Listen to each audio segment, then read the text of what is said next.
High বন্ধুরা, আমি প্রিয়া। আজ তোমাদের সাথে শেয়ার করে নেব সর্ষে পোস্ত পনির। সম্পূর্ণ নিরামিষ এই রেসিপিটা পোলাও বা ফ্রাইড রাইসের সাথে ভীষণ খেতে ভালো লাগে। চলো এই রেসিপিটা তোমাদের সাথে শেয়ার করে নিই। কড়াইতে তেল গরম করে নিয়েছি, তার মধ্যে সামান্য একটু নুন দিয়ে দিয়েছি। কিউব করে কেটে রাখা পনিরটাকে ভেজে নেব। আমার এক পিঠ ভাজা হয়ে গেছে, আবার একটু উল্টে নিয়ে ভাজতে বেশি সময় লাগবে না, একটু ভাজলেই হয়ে যাবে। আমার ভাজা হয়ে গেছে পনিরগুলো, এগুলোকে তুলে নিচ্ছি। সেই তেলের মধ্যে দিয়ে দেব তেজপাতা আর কাঁচা লঙ্কা। ফোড়নটা দিয়ে যখন একটা সুন্দর গন্ধ চলে আসবে, দিয়ে দেব সর্ষে পোস্ত বাটা।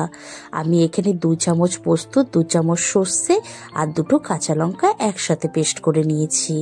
দিয়ে দিচ্ছি হলুদ, স্বাদ অনুযায়ী নুন, টেস্টের ব্যালেন্স আনার জন্য একটু মিষ্টি, আর রঙের জন্য দিয়ে দিলাম কাশ্মীরি লঙ্কার গুঁড়ো।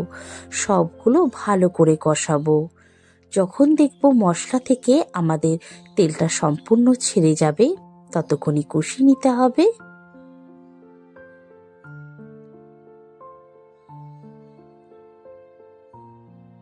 আমাদের মশলা থেকে তেল ছেড়ে দিয়েছে। দিয়ে দিচ্ছি 1 কাপের মতন গরম জল। অবশ্যই কিন্তু গরম জলটা ব্যবহার করবে। দিয়ে দিলাম ভেজে রাখা পনিরটা। এবার খুব ভালো করে ফুটিয়ে যতটা আমাদের গ্রেভির প্রয়োজন ততটা করে নেব। দেখো, আমাদের এতটাই গ্রেভির প্রয়োজন, এর থেকে বেশি আমি কমিয়ে দেব না। দেখো কতটা লোভনীয় হয়েছে, তোমরা নিজেরাই বুঝতে পারছো। এই রেসিপিটা না যে কোনো স্বাদে নিরামিষের দিনে খেয়ে দেখবে, তোমাদের মুখে লেগে থাকবে। ভালো লাগলে অবশ্যই বাড়িতে তৈরি করবে, জানাবে কেমন হয়েছে। ভালো লাগলে একটা সাবস্ক্রাইব করে দিও। Thank you so much.